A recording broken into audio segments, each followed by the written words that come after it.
ಕಳೆದ 3 ದಶಕಗಳ ಹಿಂದೆ ಎಸ್ಎಸ್ಎಲ್ಸಿ ಉತ್ತೀರ್ಣವಾಗುವುದೆಂದರೆ ಹರಸಾಹಸವಾಗಿತ್ತು. ಅಲ್ಲದೆ ಆಗ ಎಸ್ಎಸ್ಎಲ್ಸಿ ವ್ಯಾಸಂಗ ಮಾಡಿದವರು ಉತ್ತಮ ಭಾಷಾ ಪಾಂಡಿತ್ಯ ಹೊಂದಿದ್ದರು. ಆದರೆ ಈಗ ಎಸ್ಎಸ್ಎಲ್ಸಿ ಉತ್ತೀರ್ಣರಾದ ವಿದ್ಯಾರ್ಥಿಗಳಿಗೆ ವ್ಯಾಕರಣ ದೋಷವಿಲ್ಲದೆ ತಮ್ಮ ಹೆಸರನ್ನು ಬರೆಯಲು ಸಾಧ್ಯವಾಗದ ಸ್ಥಿತಿ ನಿರ್ಮಾಣವಾಗಿದೆ.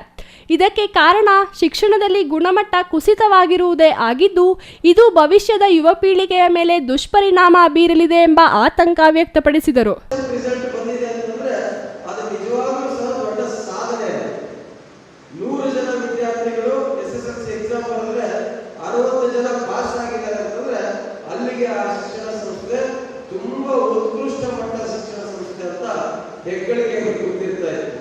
ಆದರೆ ಇವತ್ತಿನ ಎಸ್ಎಸ್ಎಲ್ಸಿಯನ್ನು ನಾವು ನೋಡ್ತಾ ಹೋದರೆ ಬಹುಶಃ ಅದು ಶಿಕ್ಷಣ ಅಲ್ಲ, ಅದು ಶಿಕ್ಷಣನೇ ಅಲ್ಲ ಅನ್ನೋ ಒಂದು ಮಟ್ಟಕ್ಕೆ ತಲುಪಿದೆ.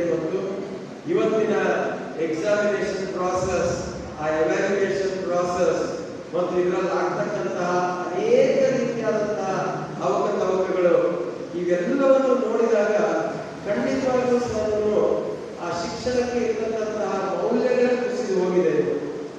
10ನೇ ತರಗತಿ ನಾವು ಓದಿದ್ರೆ ಬೇರೆ ಯಾವುದರಲ್ಲಿ ನೈಪುಣ್ಯ ಇಲ್ಲದೆ ಹೋಗಿದ್ರು ಕನಿಷ್ಠ ಭಾಷೆಯನ್ನಾದರೂ ನಮಗೆ ಇರ್ತಾ ಇತ್ತು.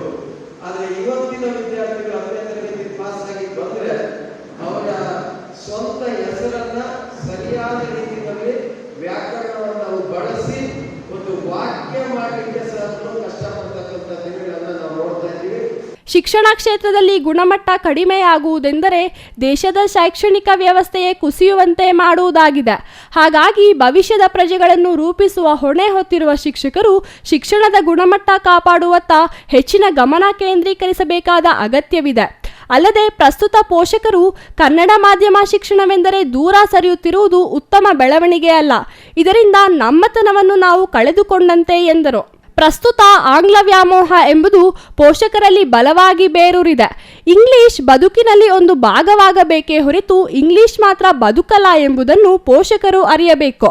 ಏಕೆಂದರೆ ಕನ್ನಡ ಮಾಧ್ಯಮದಲ್ಲಿ ವ್ಯಾಸಂಗ ಮಾಡಿದವರೇ ಇಂದು ಉನ್ನತ ಸ್ಥಾನಗಳನ್ನು ಅಲಂಕರಿಸಿಕೊಂಡಿದ್ದಾರೆ. ಅಲ್ಲದೆ ಸಂಸ್ಕಾರ, ಸಂಸ್ಕೃತಿ ಎಂಬುದು ಮಾತೃಭಾಷೆಯಿಂದ ಮಾತ್ರ ಕಲಿಯಲು ಸಾಧ್ಯ. ಹಾಗಾಗಿ ಕನ್ನಡ ಎಂಬ ಕೀಳರಿಮೆ ಬಿಟ್ಟು ಆಂಗ್ಲ ಭಾಷೆ ವ್ಯಾಮೋಹ ತ್ಯಜಿಸಿ ಕನ್ನಡದತ್ತ ಪೋಷಕರು ಆಸಕ್ತಿ ತೋರಲು ಶಿಕ್ಷಕರು ಶ್ರಮಿಸಬೇಕಿದೆ ಎಂದರು. ಯಾವ ಪೋಷಕರಿಗೂ ಸಹ ಇವತ್ತು ಒಂದು ರೀತಿ ಅವರ್ಷನ್ ಬಂದಿದೆ ಅಂತ ಕಾಣ್ತಾ ಇದೆ ನನಗೆ. ಆಂಗ್ಲ ಮಾಧ್ಯಮ ಅನ್ನೋದು ಮಾತ್ರನೇ ಶಿಕ್ಷಣ, ಕನ್ನಡ ಮಾಧ್ಯಮ ಅನ್ನೋದು ಶಿಕ್ಷಣನೇ ಅಲ್ಲ ಎನ್ನುವಂತ ಒಂದು ಪರಿಸ್ಥಿತಿಗೆ ಇವತ್ತು ನಮ್ಮ ಪೋಷಕರು ಬಂದಿದ್ದಾರೆ, ಇಡೀ ಸಮಾಜ ಬಂದಿದೆ. ಇದೊಂದು ರೀತಿ ಕೆಟ್ಟ ಬದಲಾವಣೆ ಅಂತ ನಾನಂತೂ ಹೇಳಲಿಕ್ಕೆ ಬಯಸ್ತೇನೆ.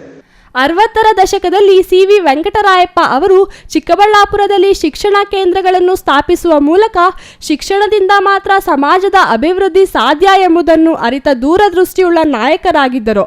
ಪದವಿ ಪೂರ್ವ ಶಿಕ್ಷಣವು ಚಿಕ್ಕಬಳ್ಳಾಪುರದಲ್ಲಿ ದೊರೆಯುವ ಸ್ಥಿತಿ ಇದ್ದ ಸಂದರ್ಭದಲ್ಲಿ ಸಿ.ವಿ.ವಿ. ಅವರು ಚಿಕ್ಕಬಳ್ಳಾಪುರದಲ್ಲಿ ಶಿಕ್ಷಣ ಸಂಸ್ಥೆಗಳನ್ನು ಸ್ಥಾಪಿಸಿ ಎಲ್ಲ ವರ್ಗದ ಜನರಿಗೂ ಶಿಕ್ಷಣ ನೀಡುವ ಮೂಲಕ ತಮ್ಮದೇ ಆದ ಛಾಪು ಮೂಡಿಸುವಲ್ಲಿ ಯಶಸ್ವಿಯಾಗಿದ್ದಾರೆ ಎಂದರು. ಸಿ.ವಿ.ವಿ. ಅವರು ಅಂದು ಹುಟ್ಟು ಹಾಕಿದ ಶಿಕ್ಷಣ ಸಂಸ್ಥೆಗಳಲ್ಲಿ ವ್ಯಾಸಂಗ ಮಾಡಿದ ವಿದ್ಯಾರ್ಥಿಗಳು ದೇಶ ಮಾತ್ರವಲ್ಲದೆ ವಿದೇಶಗಳಲ್ಲಿಯೂ ಉನ್ನತ ಹುದ್ದೆಗಳನ್ನು ಅಲಂಕರಿಸಿದ್ದಾರೆ.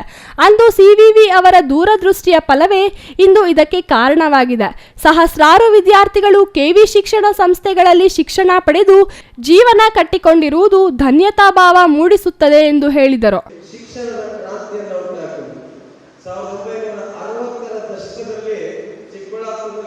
ವಿದ್ಯಾಭ್ಯಾಸ ಅಂತಂದ್ರೆ ತುಂಬಾ ಕಷ್ಟ. ಈಗ ಬೇರೆ ಬೆಂಗಳೂರಿಗೆ ಹೋಗ್ಬೇಕು, ಇಲ್ಲ ತುಮಕೂರಿಗೆ ಹೋಗ್ಬೇಕು, ಅಥವಾ ಇನ್ ಸ್ವಲ್ಪ ಕೋಲಾರಕ್ಕೆ ಹೋಗಿ ಏನು ನಾನು ಹೇಳ್ತಾ ಇರ್ತಕ್ಕಂಥದ್ದು ಪದವಿ ಪೂರ್ವ ಶಿಕ್ಷಣ ಪಡೀಲಿಕ್ಕೇನೆ ಇಷ್ಟು ಸಾಹಸ ಮಾಡಬೇಕಾಗ್ತಾ ಇತ್ತು. ಅಂತ ದಿನಗಳಲ್ಲಿ ಶಿಕ್ಷಣದ ಒಂದು ಕ್ರಾಂತಿಯನ್ನು ತಂದಿದ್ದು ದಿವಂಗತ ಸಿ.ವಿ. ವೆಂಕಟರಾಯಪ್ಪನವರು. ಈ ಶಿಕ್ಷಣ ಸಂಸ್ಥೆಗಳಲ್ಲಿ ಇವತ್ತಿನ 20 ಅಥವಾ 30 ವರ್ಷ ಹಿಂದೆ ಹೋದರೆ ಒಂದೊಂದು ಶಿಕ್ಷಣ ಸಂಸ್ಥೆಗಳಲ್ಲಿ 700, 800, 1000 ಜನ ವಿದ್ಯಾರ್ಥಿಗಳು ವಿದ್ಯಾಭ್ಯಾಸ ಮಾಡಿದ್ದನ್ನು ನಾವು ನೋಡಿದ್ದೇವೆ. ಇನ್ನು ಕಾರ್ಯಕ್ರಮದಲ್ಲಿ ನಿವೃತ್ತ ಶಿಕ್ಷಕ HV ಅನಿಲ್ ಕುಮಾರ್ ದಂಪತಿಗಳನ್ನು ಅದ್ದೂರಿಯಾಗಿ ಸನ್ಮಾನಿಸಲಾಯಿತು.